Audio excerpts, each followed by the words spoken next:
You wouldn't call Maidstone a pretty town. It used to be a market town where local farmers brought their livestock and produced to sell. Little of the old town remains. The markets have long since been replaced by shopping malls and office blocks. The river, which is its most picturesque attraction, runs through the center of the town. But on the whole, people go to Maidstone to work or to shop. None of this bothered Maria as she made her way from the station to the hotel. Well, she was there for one purpose only, and the sooner it was over, the sooner she could get back to her children. Male heads turned as she walked down the street, dragging her suitcase behind her. It's said that for men there are two types of women, the type you want to take to bed, and the type you want to take home to meet your mother. Maria managed to get a foot in both camps. She was 5'6", taller in her heels, with a trim figure that belied the fact that she had borne 2 children. Her long dark hair bounced off her shoulders, framing an oval face with piercing blue eyes. She had the elegant walk of a woman well used to high heels, and her hips swung as she walked. Today she wore a black skirt suit. The tailor jacket showed off her trim waist. The hem of her skirt fell to a little above her knees. She first saw him as she approached the hotel. He was tall and broad-shouldered with a confident stride. Early 40s, she thought as she looked at him. His hair was short and dark, but starting to gray, not salt and pepper yet, but it wouldn't be long. He wore a linen suit of an off-white color. The brown loafers on his feet completed the image of a man smartly dressed but relaxed. She tried to imagine her husband William wearing clothes like that. She thought it would have suited him, but William sometimes will but never will, never looked relaxed. At his insistence, she even pressed creases into his jeans. Thinking about her husband brought a tear to her eye. It will soon be over, she told herself, knowing in her heart that it would never be over. She reached the hotel entrance and pushed with her left hand. The door didn't budge. She changed hands so that her case was now in her left hand and pushed hard with her right. Still, the door didn't move. "Allow me," came the voice from behind her.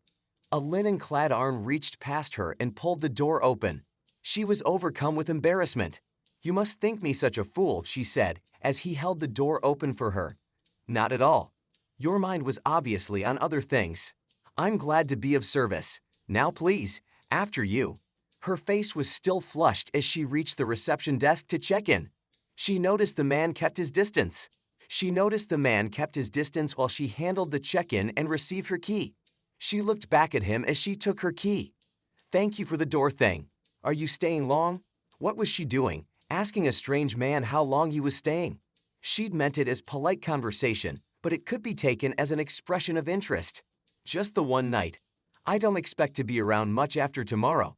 Just one night, he'd said, that eased her feelings of embarrassment. She didn't fancy him being around all week, imagining she was interested in him. Maria got into the lift, and as she turned around, she saw he was looking at her. She smiled and gave him a wave as the doors closed. As the lift started to move, she cursed herself again for that wave. The hotel was only 3 stars. She'd chosen it because of its location, so she was relieved to find quite a pleasant, clean room. She lay down on the bed and found it quite comfortable. In no time, she'd unpacked and showered. She sat on the bed and called her mother, who was looking after her children. Tears formed again as she spoke to her children. She missed them so much. She saw the news on TV and wished she'd brought a book with her. Making a mental note to buy one the following day, she went down for dinner. In the hotel restaurant, she was shown to a table. She didn't see him come in, but as she lifted her glass of wine, she was aware of someone's eyes upon her. She turned, and as she caught his eye, he smiled at her and raised his glass. Throughout the meal, she would look across and find him watching her. She found herself in a quandary. On the one hand, she didn't want to encourage him. On the other, she desperately wanted to talk to someone. And he seemed like a nice man. She felt a hint of disappointment when he got up and didn't come over, but left the restaurant and walked out of the hotel. Finishing her meal and draining her glass of wine, Maria walked out of the restaurant. She noticed the bar across the foyer. Maybe there would be someone there she could talk with to take her mind off the business of the day to come. She was on her second vodka and tonic when he came in and sat on the bed. She came in and sat on a stool next, but one to her. The barman came over and the man ordered a saint. "Can I buy a girl a drink?" Maria hesitated. "It's just a drink," he said. I need some company and you seem to be on your own. My name is Paul, by the way. She smiled at him. Pleased to meet you, Paul. I'm Maria. I'll have a vodka and tonic if that's okay. Paul took his drink and ordered another for Maria. The barman returned and Paul picked up both drinks. He nodded in the direction of a vacant table. Shall we take these over there where it's a bit more private? Okay. They moved to the table and sat down.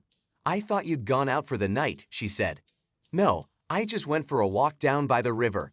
I probably won't be able to do that for some time to come, so I thought I'd make the most of a fine evening. I didn't even realize there was a river walk in this town, but that can't be what brought you to Maidstone. No, I'm here for what amounts to a final interview. If it goes the way I expect, I'll be going away for a few years. That sounds intriguing. Where will you be going? I don't know exactly. I don't think that's been decided yet. Oh, you make it sound so mysterious. You're not going to be some kind of James Bond, are you? No, nothing like that. Although I will be working for Her Majesty. What about you? What brings a beautiful married lady to a Maidstone hotel to talk to a strange man? Maria took a sip of her drink and rubbed her rings. I'm widowed, actually, and I don't think you really want to know about me. Oh, but I do. Besides, you look like you need to talk to someone. I'll get the drinks in and you can decide if you want to talk to me. Paul got up and came back with another St. Clemens and a vodka and tonic. As he put her glass down, Maria touched his hand, running her fingers down his ring finger. There is a depression where a ring used to be.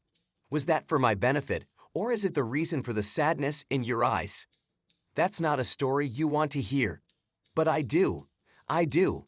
I'm a good listener, and you need to tell. Come on, you tell me your story, and I'll tell you mine. Paul noticed she'd started to slur her words a little and hesitate while she formed her sentences. Oh, I'll tell, but then it's your turn. Right, you first then me. Maria took a sip of Paul's St. Clemens. There's no alcohol in that. You're supposed to be keeping me company. I need a clear head for the morning. Can't go into an interview with a hangover. Now, do you want my story? Maria nodded. Oh, I used to work at the university. I loved it, doing research and helping the students. The problem was the lousy pay. I never earned enough money for Josie. That's my wife. She always needed more. When the 2 children came along, Alex, he's 7 now. And Kate, she's 5, money got even tighter. Josie started working evenings, and I pushed for an increase in pay. The thing is, universities have set pay scales, and you can't progress without having your work published. I needed to publish more, but didn't have the time. I couldn't work on papers during the day without neglecting normal work. I would have done it in the evening, but I was looking after the children while Josie was at work. Even with both of us working, there was still never enough. When Josie's brother told me he made a lot more money as a self-employed driver, I thought about it. The trouble was, Josie thought about it too. To her, the increased income meant more than the fact that I loved my job. Cut a long story short, she used the children as emotional blackmail to make me quit my job and buy a tractor unit. Her brother gave me all the contacts, and soon I was delivering loads all over the country. Josie got a daytime job and we were okay for a while. Then I found out that while I was away, she found herself a boyfriend. Oh, Paul, that's awful. How did you find out? Her boyfriend told me. He sent me a multimedia message about how she cheated on me with him. The thing is, he used her phone to send it. I expected to receive a loving message from my wife, and I received a gloating message from her lover and all these photos. She tried to tell me that it was just one time, and that he sent the message because she never told him about it again. Didn't you believe her then? Ha, ha, ha. You should have seen the look in her eyes when she gave him oral love. She hasn't looked at me like that in years. She was delighted when she played with him. I couldn't look at her again without seeing those photos. Divorce was the only way out. Once Josie realized I was serious about separation, she became nasty. She told me that he is not the first and not the last. It was my fault that I didn't make enough money for her to stay home.